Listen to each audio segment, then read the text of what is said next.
working, so bear with me. We'll get back maybe to more normal programming soon. So it is time for me to go ahead and talk about my first beef with Donald Trump. It's kind of a relief that it's Trump, because like I've said before, at the end of the day, folks, it's Trump. We got rid of Biden. I knew that there were issues I had with Donald Trump, areas of disagreement, and they would manifest over his term. Altogether, I think he's off to a fantastic start. He's done a lot of really good things. He's let a lot of innocent people out of jail, including the J6ers, including people who were praying outside of an abortion clinic that the Biden regime had jailed. It's unbelievable. And many others Trump has given a pardon, a legitimate pardon to, not what Biden did, but a legitimate pardon. I heard, just as an aside, it's not true, I don't think. I tried to verify it and I couldn't find it. I just seen floating around social media that Putin has told Biden that part of the negotiation that I'm going to talk about in a minute is he wants Anthony Fauci extradited to Russia to stand prosecution there, stand trial there. I don't think it's true. I wish it were true. Maybe it will become true. I don't know. But that man, if anybody, ought to be in prison at least. God only knows how much carnage was caused by Anthony Fauci, not just for the C pandemic, but all the way back to the AIDS pandemic. He has a record of destruction in his wake. And he's a liar with regard to gain of function. But anyway, back to Trump. The main thing was getting rid of Biden and getting back to some sense of normalcy. Trump has been operating at lightning speed, getting a lot of things done. Now, I'm not crazy about government by executive order, but there's a lot of these things that Trump had to do, such as these pardons, and I understand that. Of course, there's some liberal leftist judge in an activist court in Seattle somewhere who's put a brake on one of Trump's EOs. That was to be expected. So it'll just have to go upstream into a higher court, maybe to the Supremes, I don't know. But we've had a problem for a long time with activist courts and activist judges, and Donald Trump knows all too well about that. Now let's talk about my beef. As you probably know, I have maintained for a long time that relations between the United States and Russia, pardon me, I need to tighten my thing up here. Relations between the United States and Russia should be normal. Ever since the fall of the former communistic Soviet Union and the rebirth of the largely Christian nation of Russia, guided by its Christian president, Putin, we had the perfect chance to hit the reset button. But we still have the lingering effects of the Cold War rife within our government, within our leadership. And Donald Trump, who is pushing 80, he's 78 years old, he comes from a generation, he's a baby boomer, and he comes from a generation where the Soviet Union was the enemy. He comes from the Cold War generation. And I understand that. I'm trying to stifle a sneeze, bear with me. I can't do it. Pardon me. So a lot of Americans from his generation have yet to update their files with regard to Russia. They don't quite understand the transformative nature of what happened in 1991 when the Soviet Union fell and communism fell in the Soviet Union.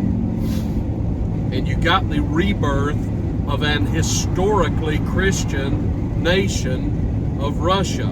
It began as Rus around the year 1000. It was a nation where Christianity flourished for hundreds of years after Christian missionaries came into Holy Rus and Christianized the whole nation.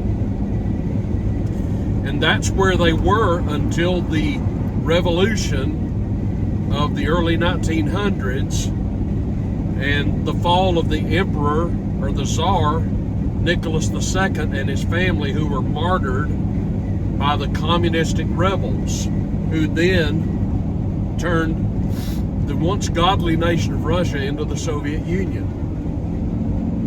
Happened on a more minor scale in Cuba with the same kind of thing.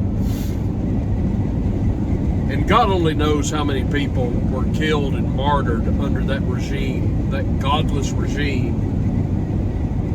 Millions of martyrs, Christians who were killed by the communists in what was Russia and now again is Russia. But anyway,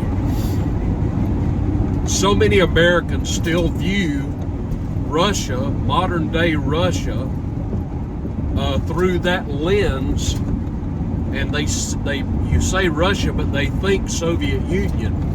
Russia is not the Soviet Union, and it hasn't been since the Soviet Union fell again in 1991. And I don't believe that Donald Trump is up with the times with regard to Russia. And I think there are many people in his administration that have that same view, unfortunately. Now, here's some good news.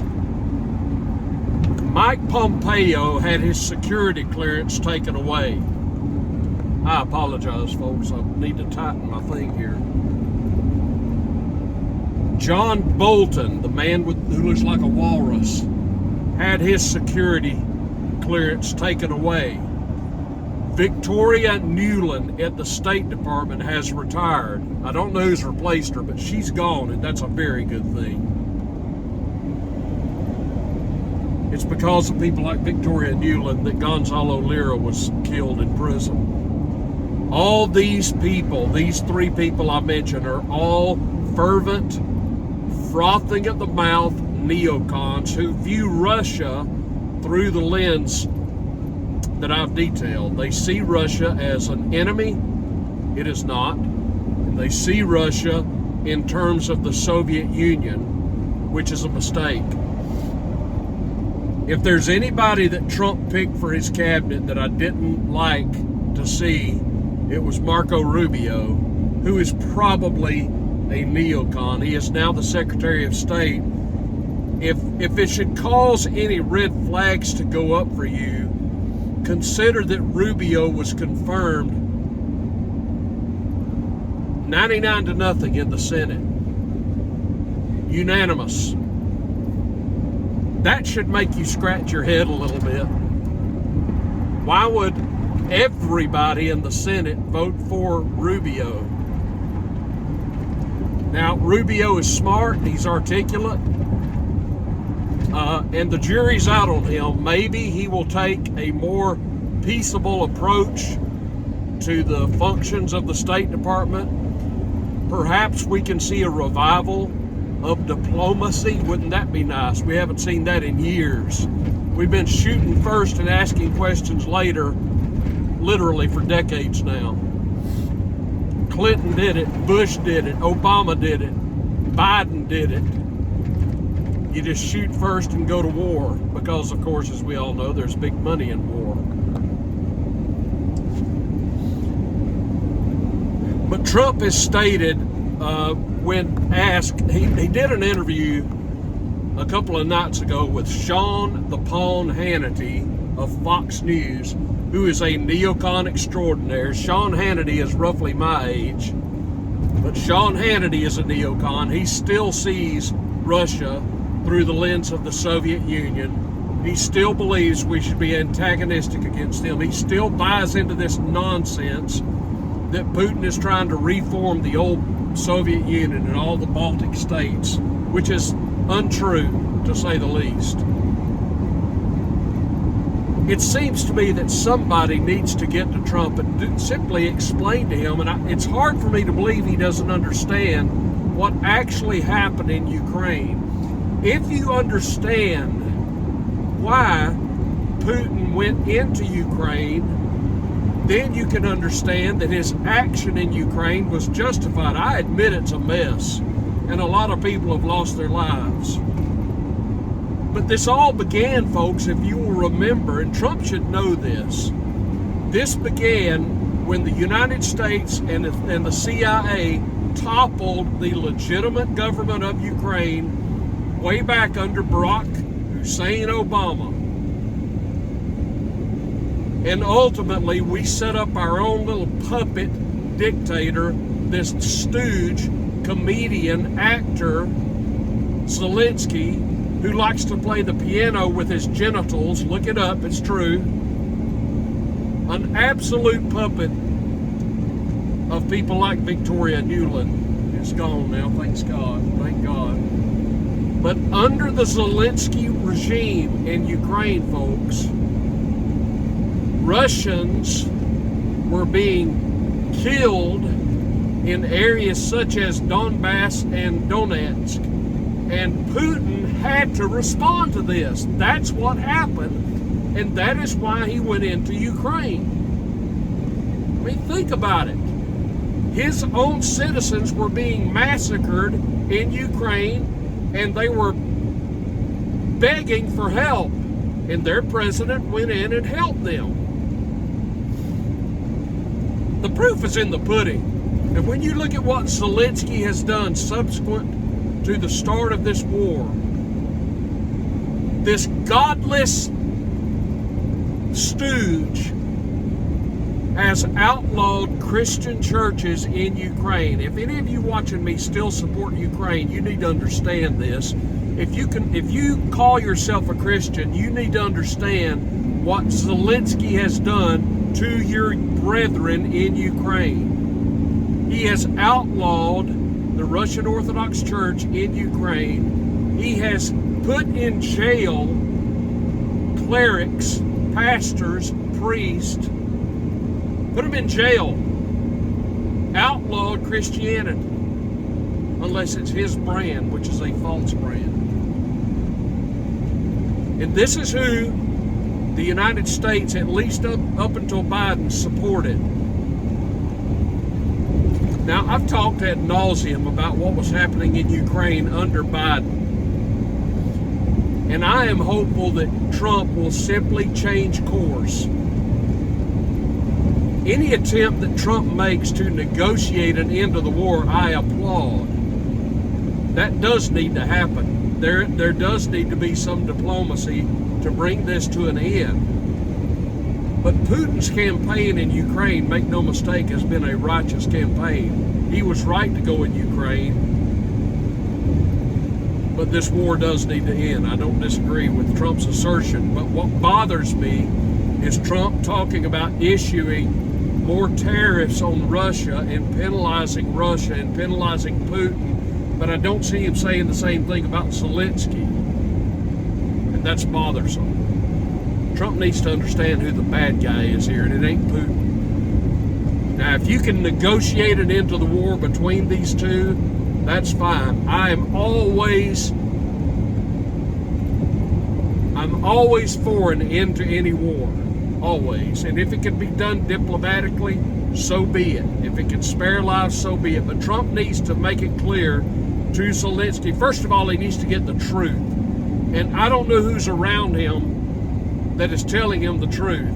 It seems to be Trump, who is a bright man, could figure this out. I wish he could just sit down with Putin and let Putin explain his side of the story.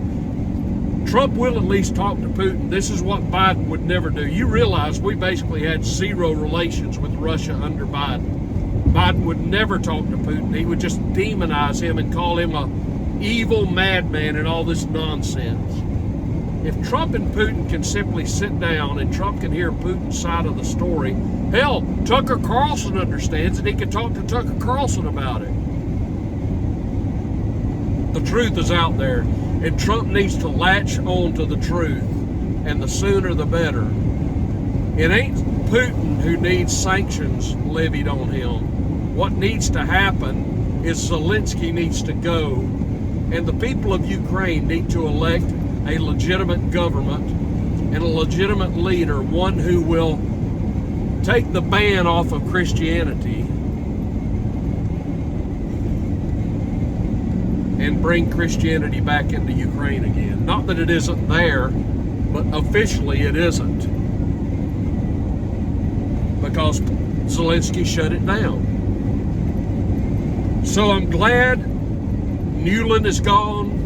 I'm glad Bolton is gone. I'm glad Pompeo is gone.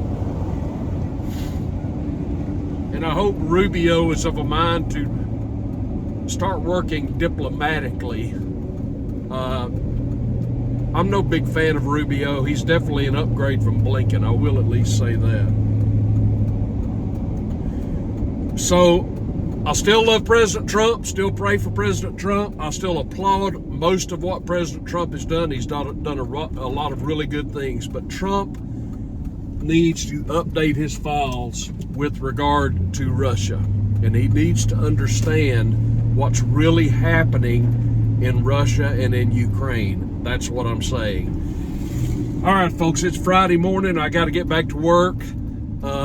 Maybe tomorrow we can sit down in a more normal, my little home studio, and talk some more. Everybody have a great day. Give me your comments down below. Make sure you like the video and subscribe to the channel. Here comes another sneezing fit. I'll talk to you soon. Trailer Trash Tim here. Talk to you soon.